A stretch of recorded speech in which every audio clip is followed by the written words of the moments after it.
اللهم صل على سيدنا محمد وعلى آل سيدنا محمد. أعوذ بالله من الشيطان الرجيم. بسم الله الرحمن الرحيم. الحمد لله رب العالمين، والصلاة والسلام على سيد المرسلين وعلى آله وصحبه أجمعين. رب اشرح لي صدري ويسر لي أمري واحلل عقدة من لساني يفقه قولي. سبحانك لا علم لنا إلا ما علمتنا إنك أنت العليم الحكيم. ولا حول ولا قوة إلا بالله العلي العظيم. Kitab Minhajul Abidin, muka surat 3. Muka surat 3, baris yang kelima daripada atas. Baris yang kelima daripada atas.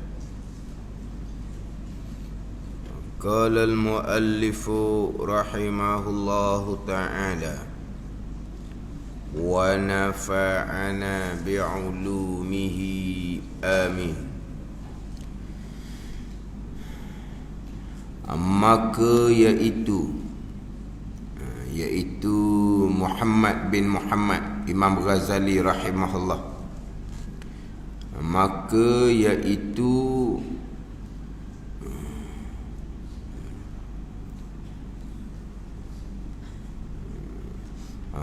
iaitu segala karangan Imam Ghazali rahimahullah, kutub pekohnya, pohon tempat pengambilan yang sangat besar, dan manhal yang amat manis. Istimewa pula lebih-lebih lagi Ihya Ulumuddin yang menghidupkan segala hati yang mati.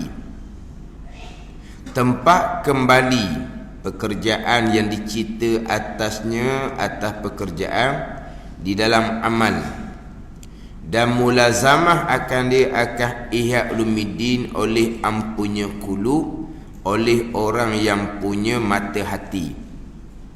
Demikian lagi segala karangannya, karangan Imam Ghazali rahimahullah.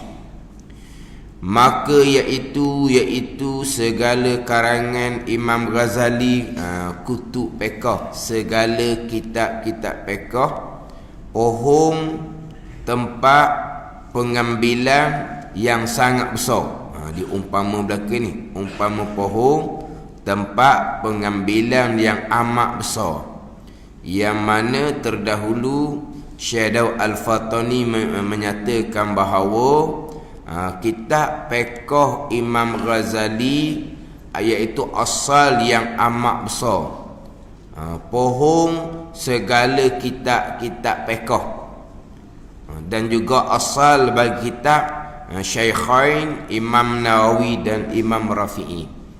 Jadi Syekh Daud Al-Fatani selepas didatangkan nama Imam Ghazali Muhammad bin Muhammad, kemudian Syekh Al-Fatani akan cerita berkaitan dengan kelebihan Imam Ghazali rahimahullah, akan cerita berkaitan kedudukan, qadar, pangkat Imam Ghazali rahimahullah. Dimulai dengan berkaitan dengan kitab-kitab pekoh yang sampai kepada kita silsilahnya melalui Imam Ghazali rahimahullah, yang mana kitab Imam Nawawi, kitab Imam Rafi'i, ambilan pun daripada kitab Imam Ghazali rahimahullah, yang mana kitab Imam Nawawi Minhajut Talibin, ni kitab yang masyhur. Minhajut Talibin ni disyarahkan oleh oleh Syekh Ibn Hajar, kitab Tuhfah. Disyarahkan oleh Syekh Ramli, kitab Nihayah. Oleh Syekh Khatib Asy-Syurbini, kitab Mughni Muhtaj. daripada kitab Minhajut Talibin karangan Imam Nawawi rahimahullah, diikhtisarkan pula, diringkaskan pula oleh Zakir Ansari Al-Manhajut Tullab, syarah kepada Manhajut Tullab Fathul Wahhab. Ni kitab mahalli sama juga daripada kitab Minhajut Talibin, kitab Imam Nawawi rahimahullah. Minhajut Talibin diikhtisarkan daripada kitab Muharrar bagi Imam Rafi'i rahimahullah, yang mana Imam Nawawi, Imam Rafi'i mujtahid tarjih dalam mazhab Syafi'i kita, sampai tahap boleh mentarjihkan pandangan Imam Syafi'i. Terkadang kaul jadidnya 1-2 pandangan, kaul qadimnya 1-2-3 pandangan Imam Syafi'i sendiri. Kita biasa dengar Imam Syafi'i ada 2 kaul, satunya kaul qadim, satunya kaul jadid. Kaul qadim ni difatwakan ketika Imam Syafi'i berada di Iraq. Kaul jadid ketika Imam Syafi'i berada di Mesir. Yang mana kaul qadim ni pandangan lama, kaul jadid ni pandangan yang baharu. Yang mana kebanyakan pandangan yang muktamad adalah pandangan kaul jadid, kebanyakan. Ada beberapa belas masalah, 18-19 masalah yang muktamadnya adalah kaul qadim. Kaul qadim bagi Imam Syafi'i rahimahullah, atau Imam Syafi'i sendiri tu ada kaul jadid, ada kaul qadim. Kaul qadim tu pandangan lama ketika berada di Iraq, selepas Imam Syafi'i berhijrah ke Mesir, meninggal di Mesir. Imam Syafi'i mengubahkan pandangan, ada kaul jadid dia panggil. Tapi yang muktamadnya kaul jadid lah, melainkan beberapa belah masalah. Contohlah, kita mungkin tak perasan, kita semayang ni kita baca surah hanya di 2 rakaat yang pertama. Tidak ada orang kita baca surah di rakaat yang ketiga dan rakaat yang keempat, tidak ada. Kita membaca surah hanya di 2 rakaat yang pertama sahaja. Itu kaul qadim. Kaul jadid bagi Imam Syafi'i, keempat rakaat disunatkan baca surah selepas membaca Fatihah. Bukan hanya rakaat pertama, rakaat kedua. Tapi pandangan yang muktamadnya, pandangan kaul qadim bagi Imam Syafi'i, pandangan lama. Yang mana murid-murid kanan Imam Syafi'i sendiri, dia tak turut pandangan kaul jadid bagi Imam Syafi'i tu. Dia kekal turut pandangan Imam Syafi'i yang lama, kaul qadim. Maka diterima pakainya adalah kaul qadim pada masalah bacaan surah. Sama juga kita, kaul jadid bagi Imam Syafi'i, waktu maghrib sangat-sangat singkat. Masuk waktu maghrib, qada bang, qada iqamah, qada mempersiapkan syarat. Mana mempersiapkan syarat? Qada berwudu, qada tutup aurah. Itu je, qada untuk mempersiapkan syarat untuk sembahyang. Sembahyang maghrib 3 rakaat, sembahyang ba'diyah 2 rakaat, 5 rakaat sembahyang, habis waktu maghrib. Pendek saja waktu maghrib. Masuk isyak, tidak. Jadi antara maghrib dengan isyak tu, dia terputus di situ. Macam subuh dengan zuhur. Itu pandangan Imam Syafi'i kaul jadid. Tapi yang kita duk pakainya, bila kau habis waktu maghrib, apabila masuk waktu isyak, itu pandangan kaul qadim. Ni pada ni. Nak ceritanya, Imam Syafi'i dia ada beberapa pandangan. Kemudian Imam Nawawi mujtahid tarjih, mengambil pandangan Imam Syafi'i ni. Pada ni, dia mentarjihkan, dia mengkuatkan, hak ni lah pandangan yang diterima pakai. Dia gitu. Antara pandangan-pandangan Imam Syafi'i sendiri, kaul jadid, kaul qadim. Kaul jadid kadang-kadang ada 2 pandangan, kaul qadim ada 2-3 pandangan.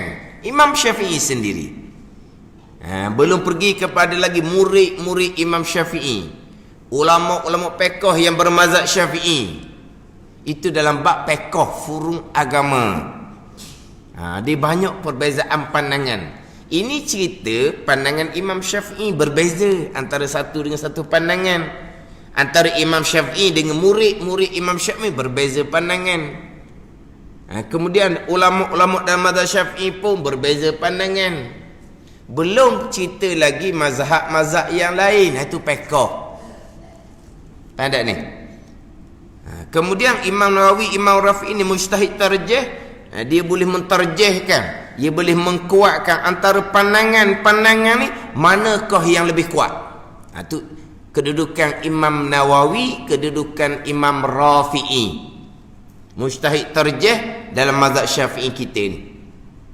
Faham ni? Macam sebut minggu lepas lah. Adapun kita orang kemudian datangkan pandangan. Pandangan dalam mazhab Syafi'i ada dua pandangan contohnya. Pandangan mazhab lain, pandangan yang berbeza.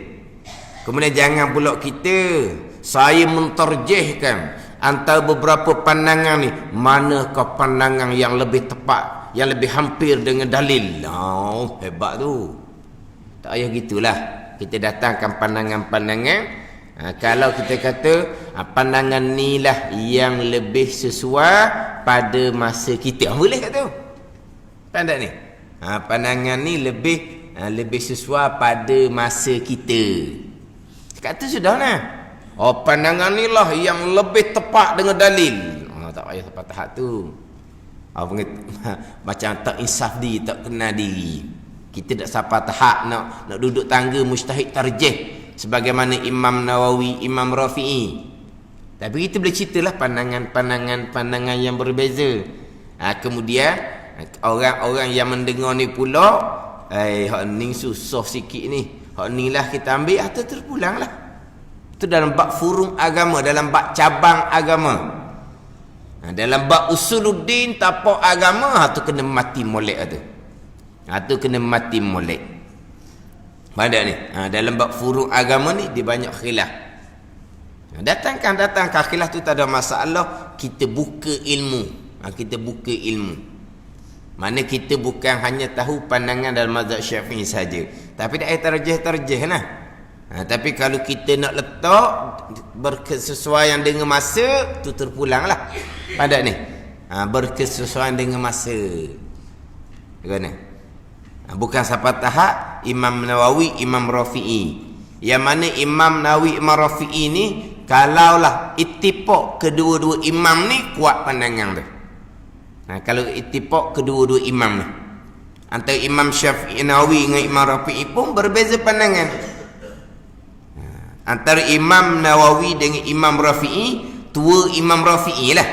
Imam Rafi'i tua daripada Imam Nawawi.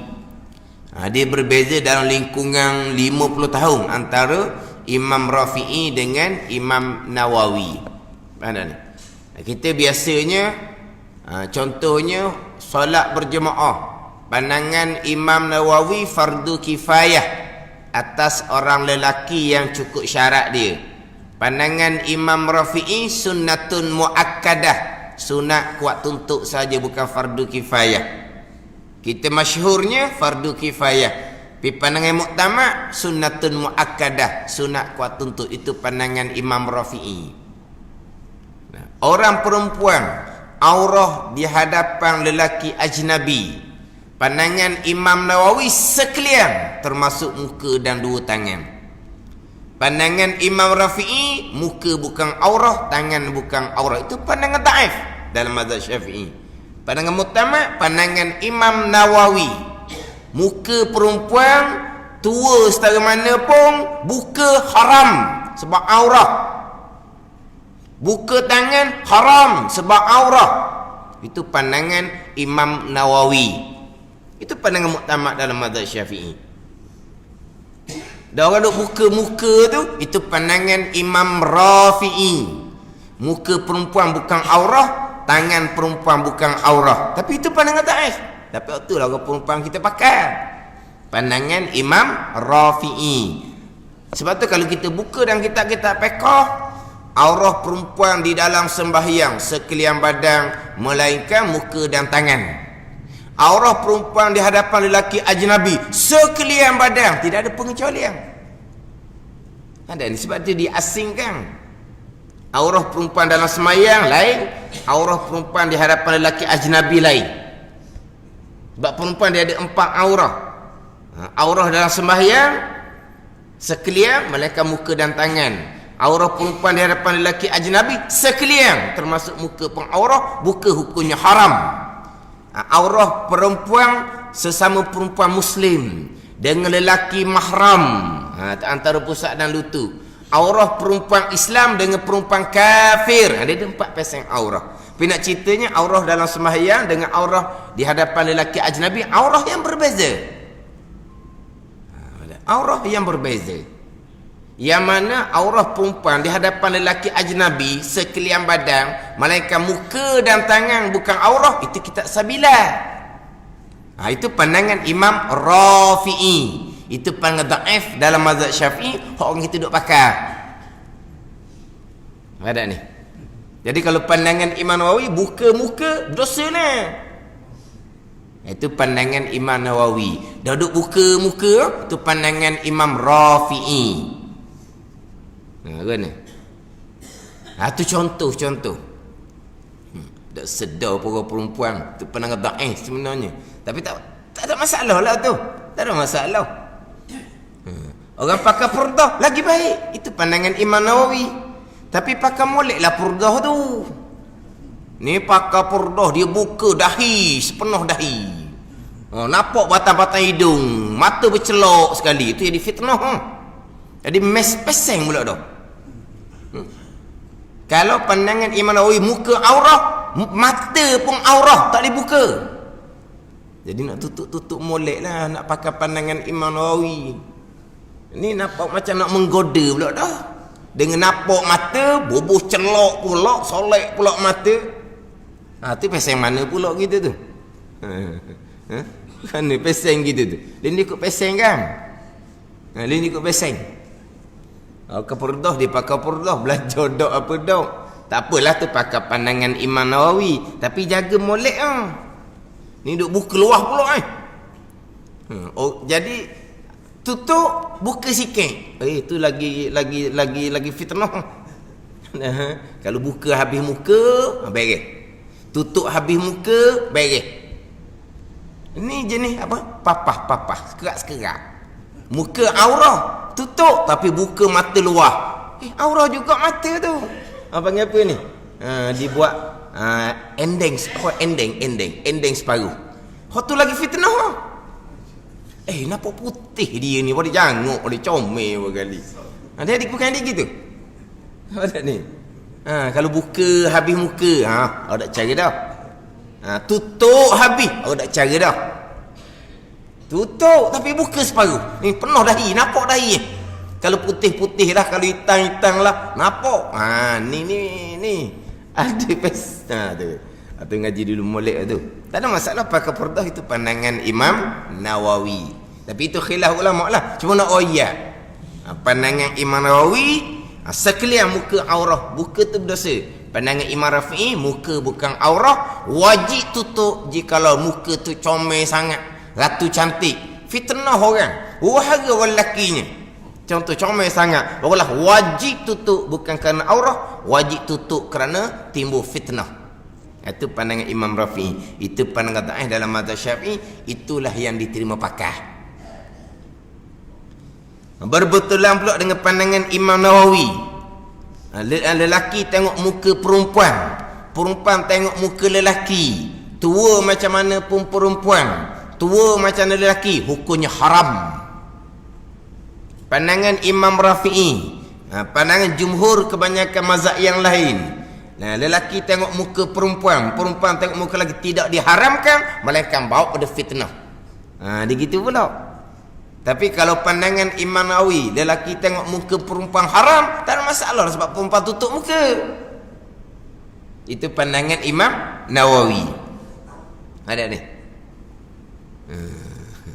Sebab itulah kita dalam bab-bab timbul kan, macam mana ustaz kelah buka tabir, buka apa. nampak muka perempuan tu terpulang daripada demo nak buka, demo nak tutup, tak ada masalah. Yang pentingnya belajar, tu benda khilaf je. Tu benda khilaf je.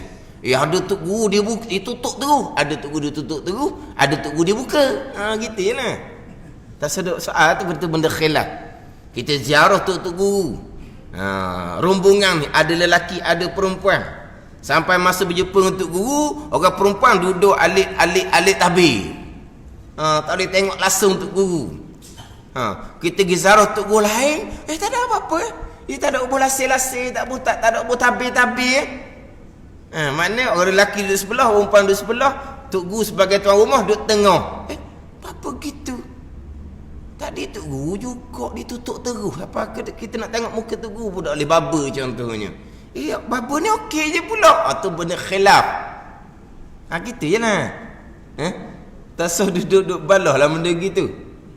Duduk balah benda gitu. Dah hak warak tutup lah. Lepas tu kenapa ada baba duk tutup tak warak dah. Sesuai dengan hak mari. Sesuai dengan hak mari tu aku tengok juga. Faham tak ni? Itu cerita bab fiqh. Pandangan Imam Nawawi, pandangan Imam Rafi'i. Sepakat dua imam ni, maka kuat pandangan tu. Kemudian hak Imam Nawawi, Imam Rafi'i ni, manakah asal kitab fiqh? Kitab fiqh Imam Ghazali. Imam Nawawi Minhajut Talibin, diikhtisarkan, diringkaskan daripada kitab Imam Rafi'i, kitab Muharrar. Imam Rafi'i pula ikhtisar daripada kitab Wajiz bagi Imam Ghazali. Kitab Wajiz Imam Ghazali ikhtisar, diringkas daripada kitab Wasit hak Imam Ghazali. Kitab Wasit ikhtisar daripada kitab Basit Imam Ghazali. Tiga-tiga. Kitab Basit diikhtisar daripada Nihayah hak Imamul Haramain, guru pada Imam Ghazali. Nihayah Imam Haramain ikhtisar daripada Mukhtasar Muzani, murid kanan Imam Syafi'i. Ikhtisar daripada kitab bagi Imam Syafi'i. Imam Syafi'i berguru dengan Imam Malik. Imam Malik berguru dengan Nafi' berguru dengan Ibnu Umar radhiyallahu anhuma. Ibnu Umar sahabah Nabi sallallahu alaihi wasallam, berguru dengan Nabi sallallahu alaihi wasallam. Itu silsilah. Tapi nak ceritanya kitab fiqh Imam Nawawi Rafi'i, tempat ambilannya adalah kitab fiqh Imam Ghazali, Wajiz, Wasi dan Basit. Itu tiga-tiga tu kitab Imam Ghazali rahimahullah. Ada ni. Tapi pandangan fiqh yang banyak dipakai, yang muktamad adalah pandangan Imam Nawawi. Pada ni. Terkadang pandangan Imam Nawawi, Imam Ghazali terkadang berbeza pandangan. Tu tak pelik lah tu. Pada ni. Dah Imam Nawawi pun ambil daripada Imam Ghazali juga. Kenapa berbeza pandangan?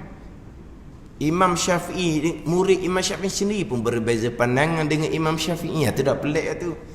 Imam Syafi'i gurunya Imam Malik, berbeza pandangan dengan Imam Malik, pengasas mazhab Maliki.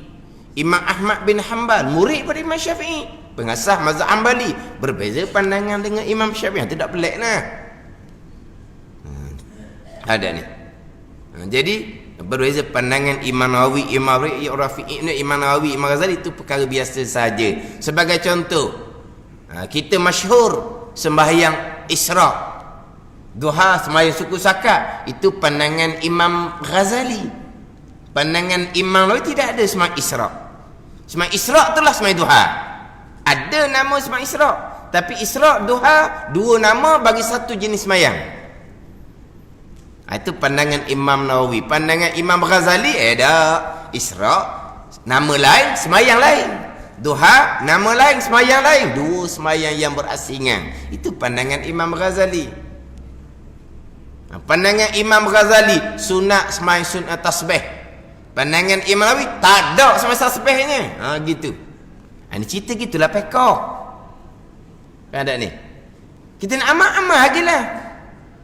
Ya ada pandangan kata sembahyang Isra' tak ada. Sembahyang Isra' namanya ada. Tapi nama yang sama bagi sembahyang duha, itu pandangan Imam Nawawi. Itu pandangan muktamad dalam mazhab Syafi'i kita. Yang kita dok amal suku-suku tu, mai Isra' suku, mai Duha suku, itu pandangan Imam Ghazali. Ada ni. Kita duk semai tasbih sama-sama tu, itu pandangan Imam Ghazali, pandangan dalam mazhab Hanafi. Ada ni. Contoh-contoh. Ni kita dak amal.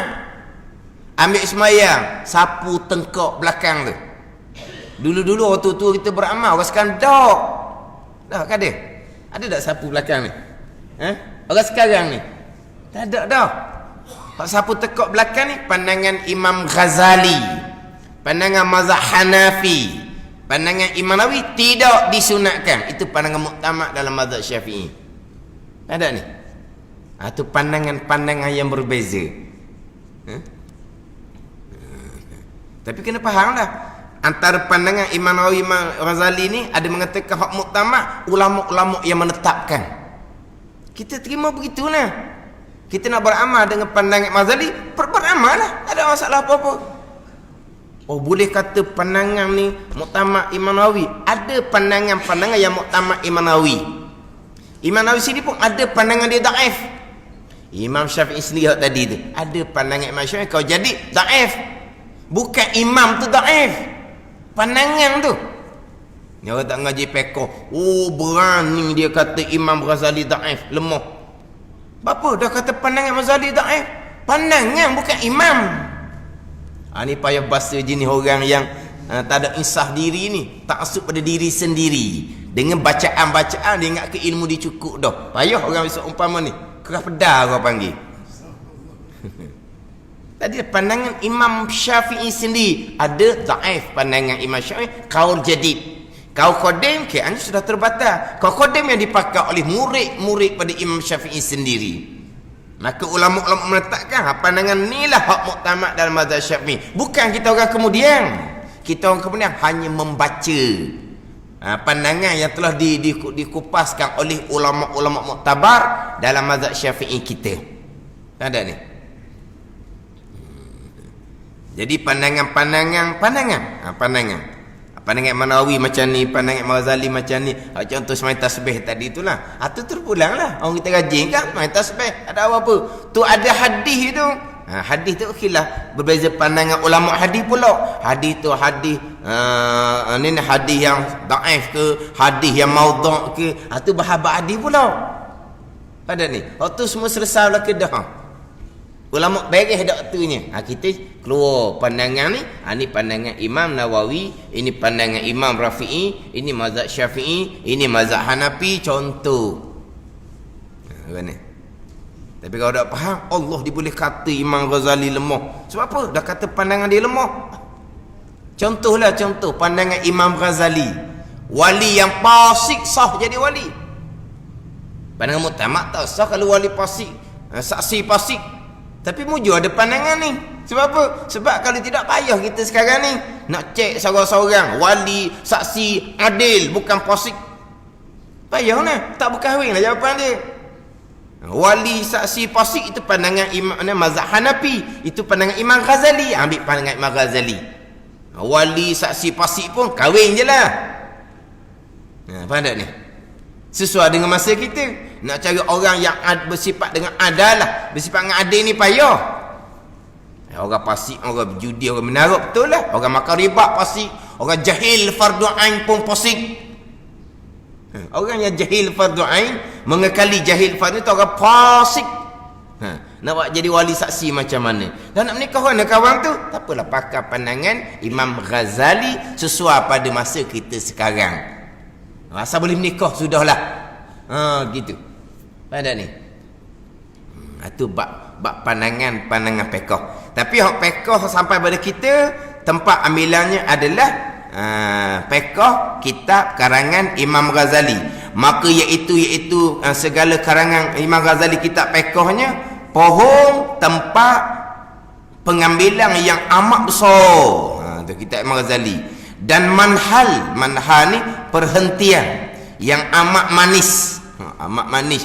Mana tempat minum contohnya manhal ni amat manis. Istimewa ni kitab yang amat manis. Ni orang perumpamaan ni. Ada pula kitab manis ni, manis ke mana? Jilat ke bukan ni? Istimewa lebih-lebih lagi. Ihya Ulumuddin, yang menghidupkan segala hati yang mati. Kitab Ihya Ulumuddin ni tempat kembali pekerjaan yang dicipta atasnya atas pekerjaan daripada di dalam amal. Dalam kitab Ihya Ulumuddin, dan mulazamah akan dia. Mulazamah, mana sentiasa membaca kitab Ihya Ulumuddin ni oleh ampunya kulub, oleh orang yang celak mata hati, iaitu ulama-ulama tasawuf.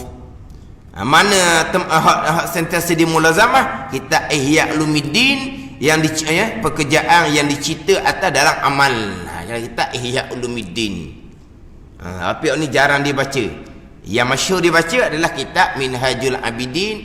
Jadi kitab Imam Ghazali yang paling masyhur dua, Ihya Ulumuddin dengan Minhajul Abidin. Ini dua.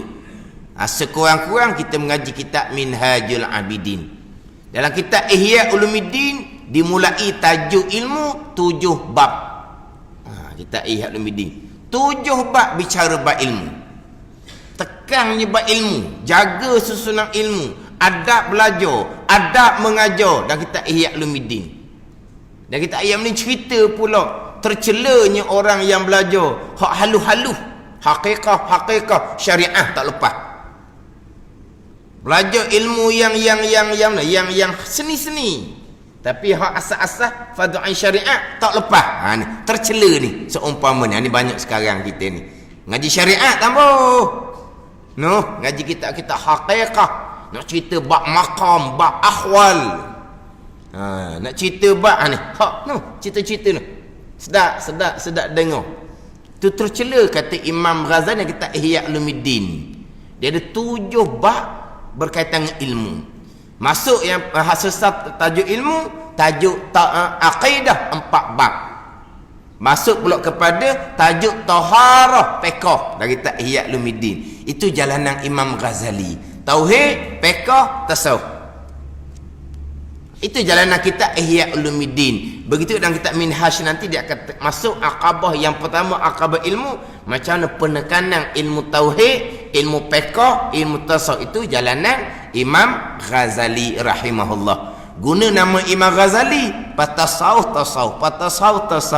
Bukan tasawuf syariat pun.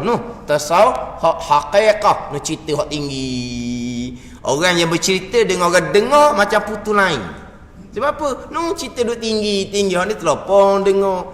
Setakat sedap dengar je lah. Cerita bab maqam ahwal. Faham ke tak? Faham sedap dengar cerita orang-orang aulia. Cerita orang. Dah kamu macam mana? Tasawuf syariatnya macam mana? Tak cara mana tu. Tapi sedap dengar. Kalau bicara tasawuf syariat, riak, neraka. Takabur, neraka. Hasad, neraka. Kan je tak mau ngaji. Sebab apa? Dah sebati dah sifat riak, takabur, hasad. Payah dah nak baiki hak tu. Tapi kalau belajar hak sayup dengar. Khoya dia rasa macam dia dah. Sebab tu tercela seumpama tu. Tak ada ni. Dia belajar kitab-kitab yang halus-halus, yang seni-seni, yang dakik-dakik, tapi hak asas-asas dah. Itu dalam kitab Ihya Ulumuddin. Tekan berkaitan dengan kedudukan ilmu. Itu hak Imam Ghazali sungguhlah jalanan Imam Ghazali sungguh, bukan hak hanya membaca sahaja. Dan demikian lagi segala karangannya, karangan kitab Ghazali hak lain-lain tu. Maka yang demikian itu, yang demikian segala karangan kitab Imam Ghazali ni adalah menunjuk atas besar qadrinya, pangkatnya, kedudukan Imam Ghazali rahimahullah. Dan demikian lagi menunjuk besar qadrinya, pangkat Imam Ghazali, kedudukan Imam Ghazali, barang dilihat dalam tidur orang yang soleh, cerita mimpi orang-orang yang soleh berkaitan dengan kedudukan Imam Ghazali rahimahullah. Yang pertamanya, tinggi kedudukan Imam Ghazali adalah kitab-kitab karangan Imam Ghazali. Fiqh sampai pada kita pun, fiqh yang salsilahnya di tengah tu kitab Imam Ghazali rahimahullah ta'ala. Kitab-kitab ni yang menunjuk atas besarnya qadri kedudukan Imam Ghazali rahimahullah. Nak cerita pula hak mimpi-mimpi orang yang soleh berkaitan kedudukan Imam Ghazali rahimahullah. Wallahu a'lam. Bismillahirrahmanirrahim. Alhamdulillahirabbil alamin. Wassalatu wassalamu ala sayyidil mursalin wa ala alihi wa sahbihi ajma'in. Allahumma ftah alaina futuhal arifin. Allahumma allimna ilma akdamin wa fahimna famas sabiqin warzuqna ruqat talibin. Allahumma zidna ilma wa alhiqna bis salihin. Wa sallallahu ala sayyidina Muhammadin wa ala alihi wa sahbihi wa sallam. Walhamdulillahi rabbil alamin.